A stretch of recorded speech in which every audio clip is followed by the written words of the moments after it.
frekuensi. Itu ditambah satu. Ditambah lagi dengan identitas lamanya. Tambah lagi dengan lingkungan toksiknya. Oke. Jadi ditambah lagi dengan keuangannya yang minus.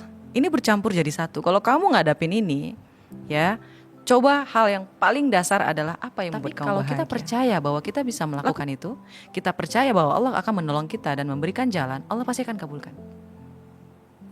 Itu yang pertama. Yang kedua, bertingkah lakulah seperti orang yang sudah bekerja. Kedua adalah ikhlas, ketiga adalah self love, keempat bahagia, yang kelima berusaha. Berusahanya itu seperti apa? Yang tadi, berpura-pura terus kayak gitu. Ibaratnya ketika dia mana? Kita nggak tahu sehat kalau kita nggak sakit. Coba mindsetnya disetting kayak gitu. Biar kamu nggak takut gagal. Oh gagal, oh ya udah, ya Allah tolong ganti. Oh gagal, ya Allah tolong ganti. Oke. Gimana caranya supaya berani eksekusi? Guys, waktu itu nggak bisa dibeli. Waktu nggak bisa dibeli, Mas Bilal. Waktu yang terbaik adalah sekarang.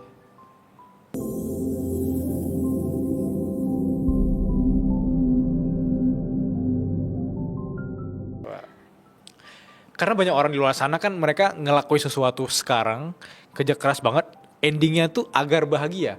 Betul. Jarang yang bahagia dulu sekarang nih, pelan-pelan belum punya apa-apa. Bahagia tuh emang udah bapak dari kita gitu. Nah, itu gimana? Mas, ini saya pengen sampaikan kepada teman-teman ya Mas ya. Guys, ketika kalian mengusahakan sesuatu, berbahagialah. Karena perasaan pertama kali mendapatkan apa yang kalian usahakan itu adalah kebahagiaan yang hakiki. Itu yang kebahagiaan sangat-sangat luar biasa yang tidak akan pernah bisa digantikan, Mas Bilal. Jadi ketika kita bahagia pertama kali dulu, bisa saja itu pura-pura, oke, nggak apa-apa, nggak masalah. Yang penting bahagia.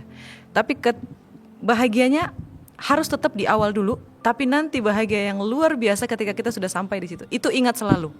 Karena yang kedua, yang ketiga, keempat, kelima, ketujuh, ke-8 akan rasanya biasa aja, Mas. Jujur Mas Bilal, ketika Mas Bilal punya satu orang pembicara yang membuat suara berkelas naik sedemikian rupanya, pasti ada perasaan yang melebihi dari segala-galanya, Mas. Benar sekali. Dan sampai sedetik ini Mas Bilal pasti masih ingat. Ya. Tapi aku nggak tahu kenapa sampai hari ini aku masih happy sama orang-orang yang datang ke suara berkelas. Yes. Maksud saya itu adalah happy-nya tidak berkurang, tapi sedikit berbeda. Kayak yang tadi kamu maksud itu peak moment ketika aku ketemu satu orang itu ya. Yes. Yang membuat titik lompatnya sedemikian rupanya, Mas Bilal. Ya, aku udah tahu jawabannya siapa sih. Yang sampai membuat kita tuh gak akan pernah bisa lupa, sampai berlinang air mata. Kayak gitu. Dan teman-teman memang harus, meskipun tidak bahagia, harus bahagia. Karena hanya kebahagiaan yang bisa mengundang kebahagiaan lainnya untuk masuk ke dalam hidup kamu. Hati-hati. Harus, Mas. Kalau tadi Kak Roma menyebutkan ada orang yang berkelimpahan hartanya. Yes. Terus dia kayak dari yang harusnya dirinya sendiri dulu, tiba-tiba langsung ke keluarga, ke sosial. Nah ini sebaliknya nih, orang-orang yang sorry nggak punya uang. Ya. Yang kalau nontonin itu langsung mereka mah ngomong gitu karena udah gini gitu. Yang emang minus banget, walaupun mereka nggak tahu nih Kak Roma pernah di fase minus juga kan. Nah kalau POV orang yang minus banget, nggak punya uang segala macem, mungkin perasaan takutnya tuh beda gitu ya. Apa yang harus mereka lakukan agar omongan kita ini nggak sekedar teori doang? Oke. Teman-teman semuanya, saya mulai dari minus. Betul sekali, saya mulai dari minus. Orang tua saya tidak berkelimpahan. Orang tua saya tidak berkecukupan. Hanya bisa. Kayak gitu loh, Mas. Kan saya juga udah sering bilang di seminar-seminar lain, di podcast-podcast lain, kalau saya tuh hidupnya memang sangat kurang menurut saya. 10.000 bisa dibagi dalam satu hari. Saya nggak ngerti juga gimana saya bisa bertahan kayak gitu. Untungnya saya terlahir dari keluarga yang tidak berada. Terbiasa ya. Terbiasa. Tapi aku suka sih untungnya gitu ya. Iya, saya selalu merubah perkataan, Mas. Saya nggak mau menyesali karena untungnya saya lahir dari keluarga yang tidak berkecukupan. Karena saya tidak akan mampu membagi ikan yang digoreng 8.000 harganya tuh, Mas. Saya masih ingat banget di mana saya beli dan lokasinya masih di tempat yang sama di tempat ini. Oh. Iya, ikan goreng, Mas tahu tuh ikan goreng yang ikan apa ya namanya ya, saya lupa. Ikan gempung. Iya ya, betul. Itu dibagi 2, Mas. Mungkin bagi orang lain lebih minus lagi ada garam. Saya pernah, Mas, makan pakai garam. Makan pakai kerupuk juga pernah. Dan untuk menjawab pertanyaan teman-teman Mas Bilal, kalau kamu ada di posisi itu, yang saya lakukan adalah pertama, tutup mata. Tutup mata. Tutup. Saya menutup mata, Mas. Saya nggak mau ngelihat realita yang menyedihkan itu, saya nggak mau lihat. Yang saya tahu itu hanyalah fase. Saya terlahir menjadi orang hebat. Saya terlahir menjadi orang yang terkenal. Saya terlahir menjadi orang yang luar biasa, yang mampu memberikan pembelajaran kepada orang banyak. Dan saya memang ditakdirkan untuk menjadi seperti itu. Saya nggak tahu caranya. Saya nggak tahu gimana caranya, yang bahkan seorang ojol yang kemarin saya nggak tahu juga, Mas. Bahkan saya pernah berhenti di depan ini, Mas, hanya untuk nungguin McD biar dapat orderan McD itu. Saya pernah. Dan saya pernah melihat bangunan ini juga. Dan saya berucap dalam hati, ya Allah ya Rabbiku, bagaimana ya caranya supaya bisa punya bangunan seperti ini? Bagaimana ya caranya bisa punya kantor di tempat seperti ini? Apa yang mereka lakukan supaya bisa seperti itu ya Allah? Ya Allah, aku pengen menjadi salah satu orang yang datang ke tempat itu, berkunjung ke tempat itu, punya kantor di tempat itu. Jadi saya menghabiskan waktu itu mengucapkan afirmasi, Mas Bilal. Saya tidak mau membuang-buang waktu menyedihkan meratapi diri saya nggak mau. Karena saya ngerasa Allah nggak sejahat itu. Masa dia terlahir dengan memiliki harta seberlimpah itu, dan aku dilahirkan hanya untuk menikmati nasi basi dan makan ikan dibelah dua. No, Allah Subhanahu Wa Taala tidak sejahat itu, guys. Kamu punya takdir sendiri. Jadi kamu harus percaya itu. Kalau ada orang yang bilang afirmasi tidak berlaku, Mas, itu jangan pernah percaya sama orang itu. No. Afirmasi terus ya, guys ya. Tutup matamu. Tutup. Bahagia. Nikmatin. Lihat bangunan mewah, bilang, ya Allah, aku suka bangunan ini. Tolong berikan aku satu. Ya Allah, aku suka mobil ini, ya Allah ya Rabbiku. Gimana caranya mendapatkan mobil ini? Ya Allah, gimana caranya supaya bisa beli mobil ini? Ya Allah, gimana rasanya naik mobil ini? Kayak gitu, Mas. Jadi hati-hati sama ucapan kita. Hati-hati sama pikiran kita. Tutup matanya. Deep sekali. Masya Allah. Karena aku suka satu kata tuh maknanya luar biasa loh. Apa tuh, Mas? Fase. Ya, semua hanya fase, Mas. Fase. Semuanya fase, Mas. Mungkin orang juga gak tahu fase Karoma atau fasenya aku ya. Karena aku senyum, ya karena aku relate gitu. karena kita ya tadi anak daerah juga kan, terus kesini juga pasti punya harapan untuk memperbaiki ekonomi kita sendiri dan keluarga kita sendiri. Dan fase itu menurut aku memang butuh effort dan aksi. Dan ketika tadi Karoma bilang tutup mata, karena kita adalah orang yang berkelas. Yes. Dan itu fase gitu. Betul. Tutup matanya. Kita butuh aksi. Dan kita harus butuh behave atau bersikap seolah-olah tuh kita udah punya itu. Betul, Mas. Kita udah di situ. Yes. Kan dari kecil udah dibilang, Roma, kamu orang terkenal. Tadi pas dari kecil bilang Roma tuh kayak beneran di film dari Roma kecil. gitu. Betul, Mas. Kamu orang terkenal, kamu orang besar. Suatu hari akan ada ribuan orang yang mau mendengar kamu gitu. Setiap hari ayah saya berkata seperti itu. Dulu saya sempat membenci ayah saya, Mas. Saya baru berdamai dengan diri saya itu sekitar 4 tahun yang lalu. Dan menerima nama saya itu 2 tahun yang lalu. Memang tidak mudah, perjalanan ini panjang. Jadi jangan buru-buru, guys. Enjoy your time. Ya. Dan kemampuan untuk percaya pada kita akan ketemu dengan versi yang terbaik itu yang membuat kita tuh butuh afirmasi tadi. Butuh jurnal. Butuh journaling juga. Butuh bahagia. Butuh percaya diri, butuh bersyukur. Betul. Banyak sekali elemen-elemen yang sebenarnya ada di depan mata kita, tapi kita ignorance, tutup mata untuk gak ngelakuin apa-apa gitu. Untuk ngeluh terus. Yo. Karena kena, Mas, energinya low frekuensi. Itu ditambah 1. Ditambah lagi dengan identitas lamanya. Tambah lagi dengan lingkungan toksiknya. Oke. Jadi ditambah lagi dengan keuangannya yang minus.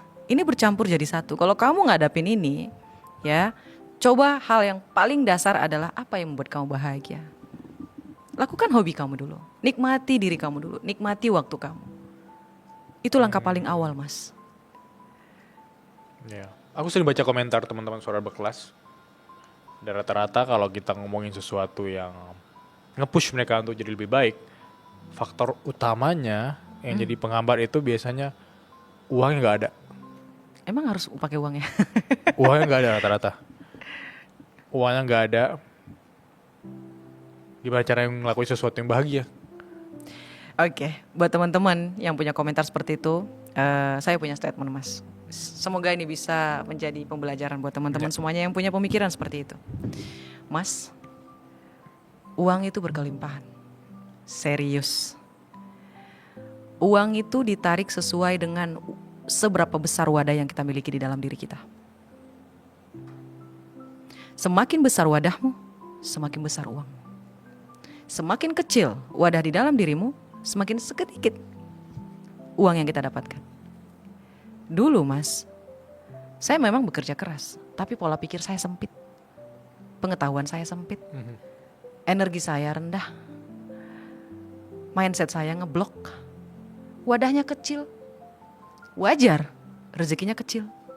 Ketika saya mulai menerima diri sendiri, ketika saya mulai menerima nama saya, ketika saya mulai menerima segala sesuatu yang ada Allah ciptakan kepada saya, baik dari rasa negatif hingga kelebihan yang Allah berikan kepada saya naik melejit Mas. Wadahnya diperbaiki Mas. Ini yang namanya wadah. Ketika kita memperbaiki diri kita dari hal yang paling dasar, seperti pikiran, perasaan, dan apa yang kamu percayai di dalam diri kamu, maka kamu akan berkesempatan mengundang keberuntungan, kebahagiaan, kesehatan, rezeki, atau hal baik lainnya untuk masuk lebih banyak ke dalam hidup kamu. Ini adalah prinsip ilmu monopoli diri Mas. Seperti itu. Kalau orang-orang yang menonton ini dan mereka bermanifestasi, mereka mendoakan atau berafirmasi tentang diri mereka sendiri doang nih. Aku mau mobil ini, aku mau rumah ini, tapi kan terkesan kayak egois sekali hanya diri mereka sendiri gitu. Oke. Versus orang-orang yang bermanifestasi, berafirmasi, berdoa untuk kebaikan bersama gitu. Apakah ada perbedaan dari sisi ntar hasilnya seperti apa? Karena aku pernah baca studi juga yang bilang kalau kita punya tujuan, tapi nggak tentang diri kita sendiri doang, tapi tujuannya untuk orang-orang lain juga dapat manfaatnya, itu lebih worse biasanya. Yes. Gimana POV Kak Roma? Allah juga udah bilang, dunia ini adalah taman bermain Mas. Tempat kita bermain. Emang enak bermain sendirian? Itu satu. Ketika ngomongin soal energi, melakukan kebaikan kepada orang lain, energi yang kita dapat dari mereka adalah energi yang positif. Semakin banyak yang masuk energi positif ke kita, semakin kita naik Mas. Wow. Jadi singkatnya seperti itu. Ibaratnya ketika saya mulai menerima diri saya sendiri Mas, saya udah mulai tahu nih tujuan saya. Itulah kenapa hal yang pertama kita lakukan adalah self love dulu. Menerima diri dari A sampai Z. Ketika kita sudah selesai sama ini Mas Bilal, kita akan tahu apa tujuan kita. Who are you? Siapa dirimu? Siapa kamu? What do you want? Apa yang kamu mau? Lalu pertanyaan terakhir, what you can give? Apa yang bisa kamu berikan? Itu secara otomatis Mas Bilal. Otomatis, tanpa dia capek, tanpa dia bersusah payah, dia akan tahu.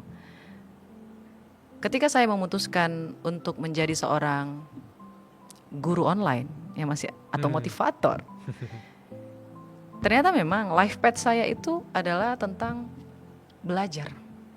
Saya bisa membuat pembelajaran dimengerti oleh orang lain karena saya mengerti diri saya sendiri Mas. Saya nggak suka buku yang saya lihat terjemahan pada awalnya ya. Contoh paling dekat adalah buku terjemahan. Bahasanya aneh Mas. Saya sulit mengerti istilah. Tapi saya mengerti, tapi saya sulit. Dan saya tidak menyukai hal tersebut. Dan akhirnya saya ketemu dengan seseorang yang tidak suka belajar, tapi gampang banget nyerap ilmu. Jadi teman saya ini bilang kepada saya Mas Bilal, ini ada hubungannya ya Mas. Dia bilang seperti ini, Roma, bisakah kamu baca buku itu dan kasih tahu ke aku isinya apa? Karena saya memang suka baca buku ya Mas Bilal.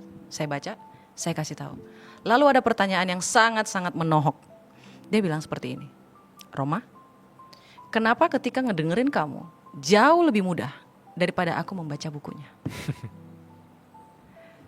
Sedari awal teman-teman semuanya, kalau teman-teman sadari, saya tidak pernah memakai istilah. Saya tidak pernah memakai kata-kata yang rumit untuk dimengerti.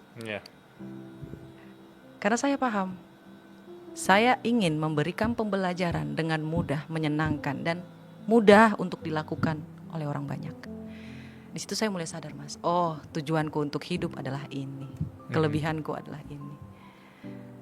Sebenarnya saya udah terkenal, Mas, dari SMA, tapi saya trauma. Oh really? Yes, saya menarik diri. Saya menarik diri, Mas. Gak mau terkenal lagi. Dalam tanda kutip terkenal karena? Maybe looks, I don't know. Oke. Kepintaran juga bisa dibilang kayak idolnya. Jadi kayak ya begitulah.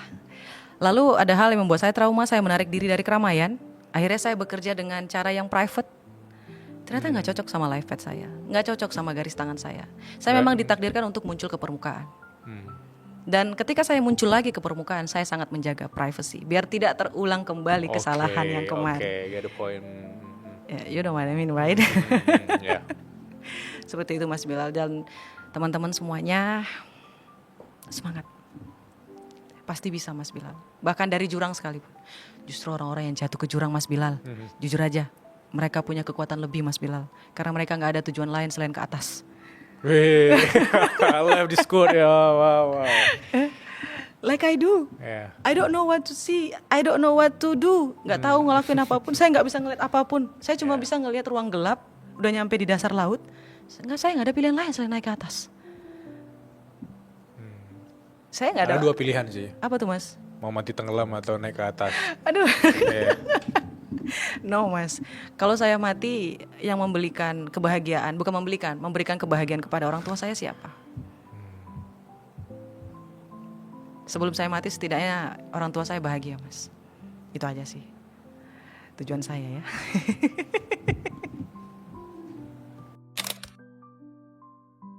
Roma, 3 pertanyaan dari teman-teman Suara Berkelas. Baik. Pertanyaan pertama dari Leo Zina Fatia. Halo Leo. Gimana caranya agar aku tetap bisa konsisten manifesting ketika keluargaku tidak support aku, ketika lingkunganku toksik, ketika aku tidak punya kemampuan finansial yang bagus? Oke. Leo, dari sini aja kita bisa tahu kalau kamu bukan orang yang bahagia. Kita kembali lagi ke awal. Hanya kebahagiaan yang bisa menarik kebahagiaan lainnya untuk masuk ke dalam hidup kita. Langkah pertama yang harus kamu lakukan adalah pergi dari lingkungan itu. Pergi. Kalau nggak ada finansial gimana, Kak Roma? Tuliskanlah pertama jurnal manifesting kamu tentang kamu diterima kerja. Tuliskanlah bahwa kamu diterima kerja ke luar kota, yang ditanggung biayanya, yang ditanggung biaya hidupnya, ditanggung ininya, ditanggung itunya. Itu sepertinya kayak to be good to be true ya, Mas. Mas Bilal sebenarnya. Tapi kalau kita percaya bahwa kita bisa melakukan itu, kita percaya bahwa Allah akan menolong kita dan memberikan jalan, Allah pasti akan kabulkan. Itu yang pertama. Yang kedua, bertingkah lakulah seperti orang yang sudah bekerja. Jangan bangun siang. Orang yang sudah bekerja itu gak akan pernah bangun siang. Mereka bangunnya pagi. Diatur jadwalnya supaya jadwal kamu itu bisa menyerupai orang-orang yang bekerja. Ini yang namanya berusaha di poin ke-5 dalam law of attraction tadi, Mas. Yang pertama adalah bersyukur, kedua adalah ikhlas, ketiga adalah self love, keempat bahagia, yang kelima berusaha. Berusahanya itu seperti apa? Yang tadi, berpura-pura. Ibaratnya ketika dia bangun pagi, dia beresin tempat tidur, dia mandi, dia makan sarapan pagi, seperti itu. Lalu dia bisa cari lowongan, dia bisa mencari seminar-seminar gratis, workshop gratis di online kayak gitu. Atau dia nonton podcast, lalu dia bisa menuliskan jurnal koreksi diri. Apa yang bisa dia tangkap dari podcast itu, kayak gitu. Begitu terus sampai jam 12 siang. Jam 12 siang dapat, kamu makan siang, istirahat. Jam 1 dapat, kamu sholat, habis sholat kalau kamu muslim ya. Kalau kamu gak muslim ya terserah lah kamu lakuin apapun. Jam 1 ke bawah, mulai lagi kayak gitu. Selesai jam 5 sore. Misal, dia mau olahraga di jam 3 sore sampai jam 5 sore, silahkan. Jadi waktu kamu tuh terpakai semua. Nggak ada waktu untuk ngedengerin orang berpikiran negatif. Kalau orang tua kamu tidak mendukung kamu, diam. Lakukan afirmasi. Itu tidak betul, itu tidak betul, itu tidak betul. Dalam hati. Ya, serius. Aku akan berhasil, aku pasti berhasil. Kamu jangan kepancing. Karena jujur ya Mas Bilal, orang tua kita itu juga bergerak dengan hal yang sama. Apa itu? Identitas lama. Dari keluarganya dia juga dapat seperti itu, Mas Bilal. Dari orang tuanya ya. Dari orang tuanya, itu bukan didapat serta-merta loh, Mas. Langsung jadi kayak gitu, enggak. Itu dari luka masa lalu juga. Dia juga nggak percaya. Kenapa dia tidak menyetujui mimpi kamu, bertentangan dengan mimpi kamu? Ya karena dia tidak bisa melihat. Dia tidak bisa mengetahui, dia tidak tahu. Karena mimpi kita itu, Mas, hanya kita yang bisa melihat. Jadi wajar orang lain tidak setuju, wajar orang lain menentang, wajar. Karena mimpi kita itu, Mas Bilal, kadang aja kita nggak tahu mimpi kita apa. Apalagi orang lain. Lantas kita harus mengharapkan dengan sangat banget gitu orang lain menerima mimpi kita. Nonsense. Memang kenapa kalau nggak diterima? Bodoh amat. Tutup matanya. Wah, membayangkan kita udah di titik itu, berpura-puralah seolah kita udah punya itu. Yes. Itu bikin alam bawah sadar kita atau nervous system tadi itu juga akan terbiasa dengan hal-hal yang nanti kita akan dapatkan dan kita nggak kaget lagi. Ya itu aku real sekali. Dulu pas aku gap year itu kan nganggur kan. Itu aku tiap pagi lari pagi itu. Membayangkan relate aja tuh udah punya kerjaan segala macam. Relate Mas ya? Iya, sampai sekarang juga masih lari pagi gitu, nggak ada bedanya dan itu yang aku bisa bilang sangat relate sih. Tapi kalau bayangkan kita pas nganggur aja nggak lari pagi terus kayak rebahan segala macam, pas udah dapat kerja kaget dan ngeluh terus. Karena nggak terbiasa si nervous system tadi dengan keadaan kita yang baru ya. Akhirnya apa? Keluar dari kerjaan terus kita nuduh kerjaannya toksik.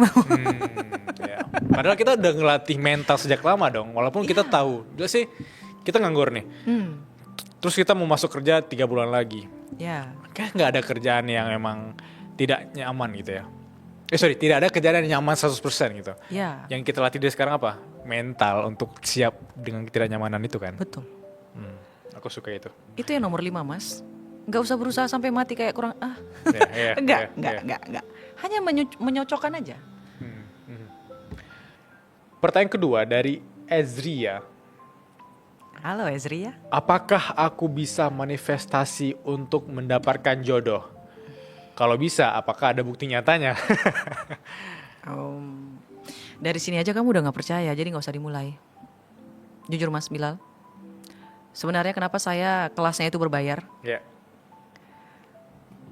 Karena hanya orang-orang yang percaya, hanya orang-orang yang memang punya keyakinan yang luar biasa, yang mau mengeluarkan uang untuk ikut dalam seminar saya. Setuju. Itu tiketnya, bukan masalah uangnya, tapi tiketnya.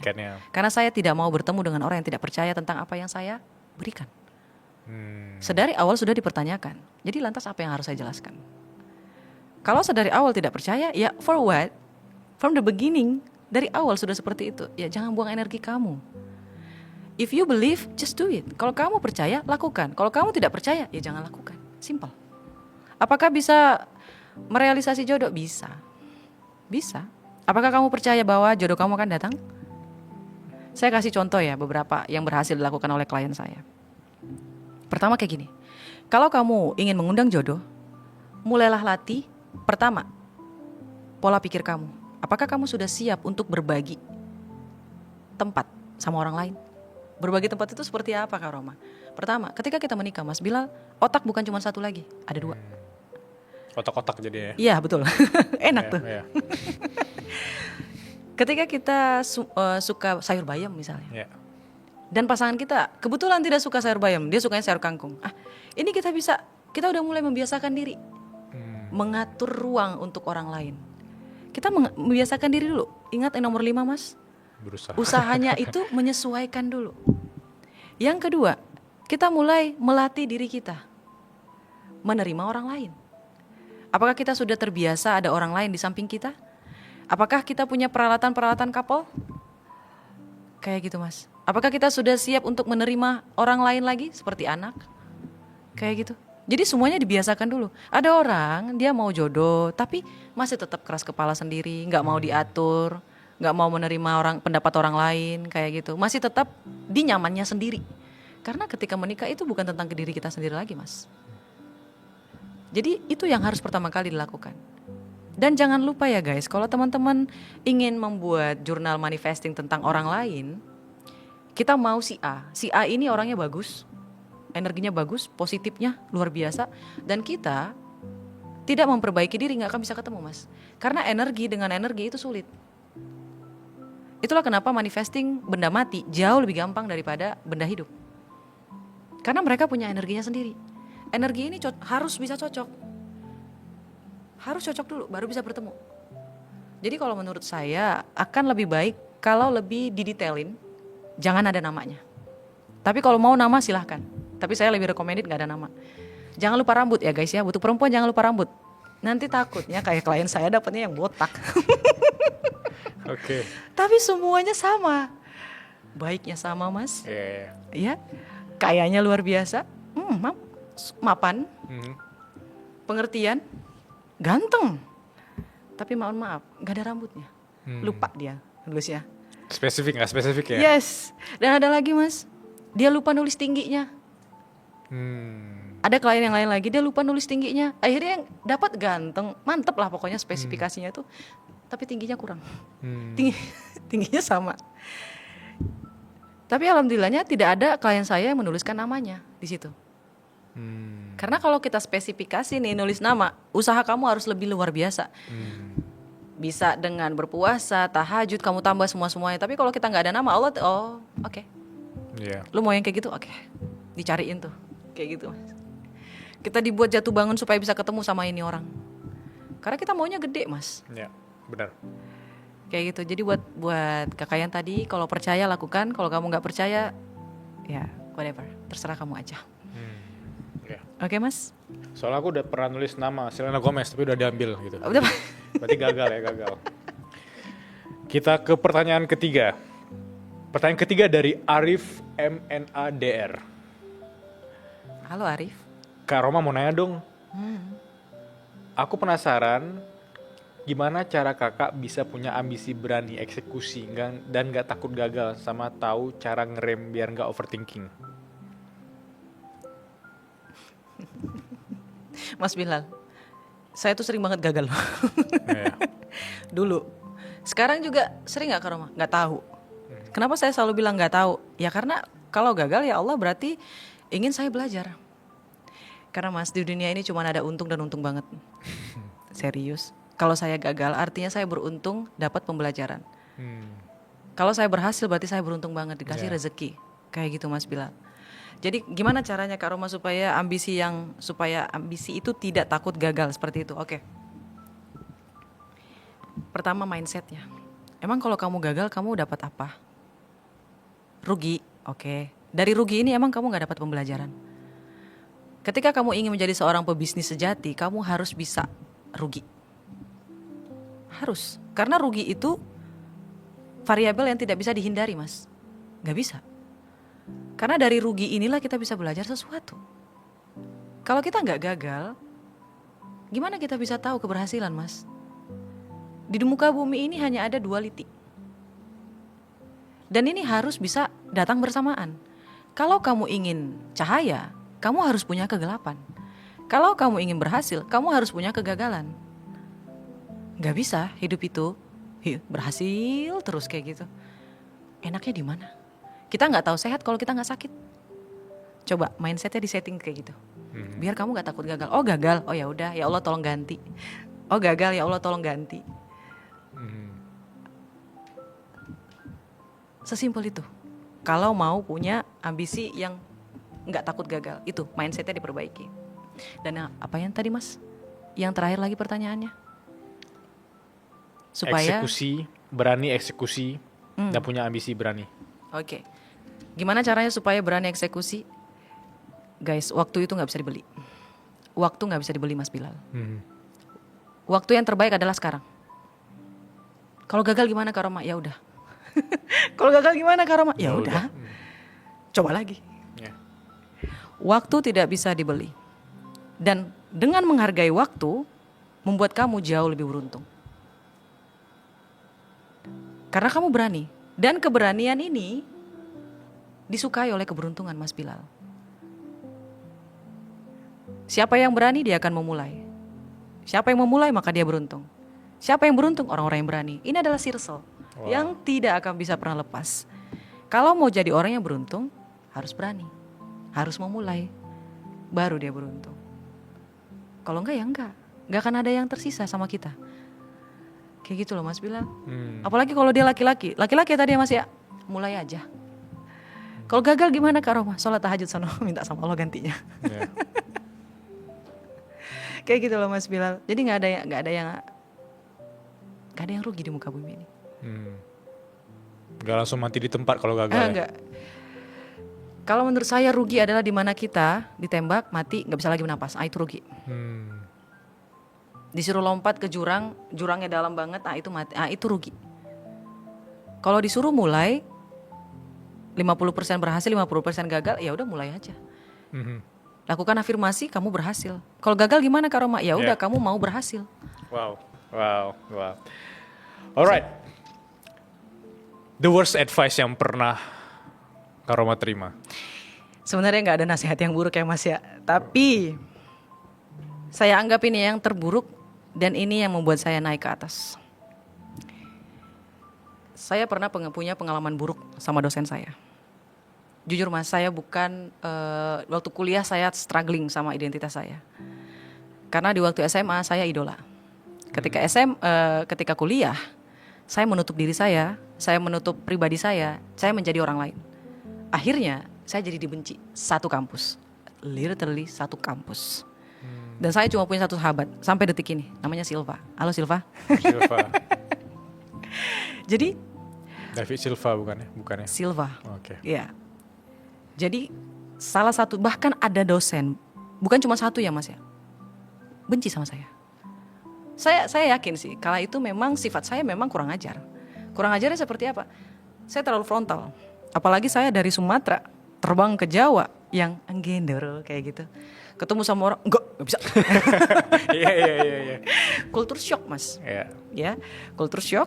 Terus saya juga bingung waktu di Jawa ada yang namanya tradisi kakak dan adik kelas.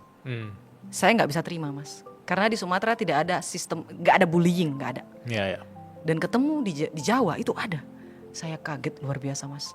Dan saya dengan percaya diri bilang, universitas saya, apalagi terlebih di kampus saya yang memulai supaya sistem bullying itu nggak ada lagi.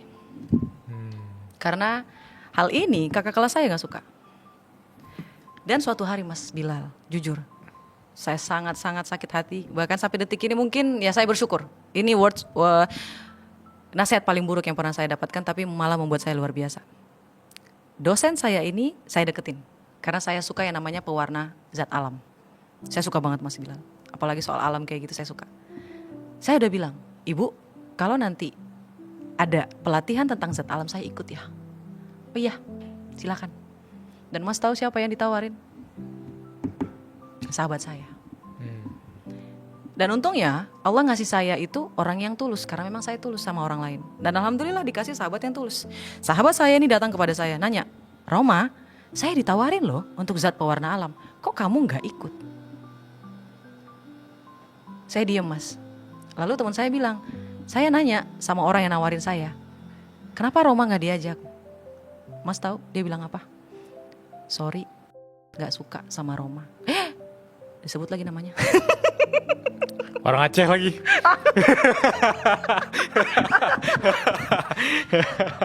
Aduh ya, saya nggak suka sama Roma. Jadi dia nggak, kalau boleh jangan Roma. Terus dia ngomong kayak gini Mas sama sahabat saya.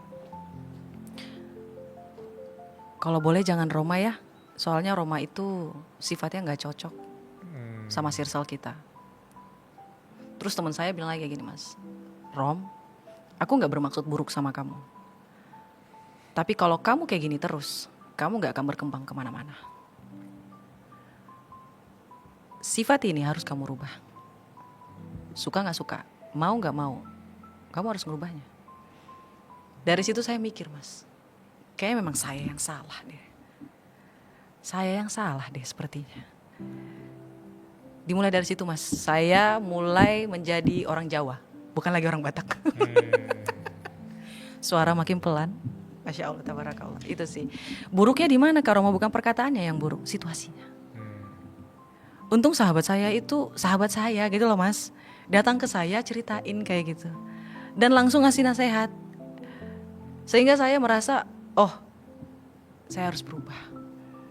Jadi hati-hati guys, pilih baik-baik siapa teman kamu, siapa sahabat kamu, siapa kolega kamu, siapa partner kamu, harus tahu. Siapa guru kamu? Saya juga punya mentor loh mas. Saya punya guru, saya punya mentor. Alhamdulillah. Kalau nggak saya nggak akan sampai ke hadapannya Mas Bilal. Tentu.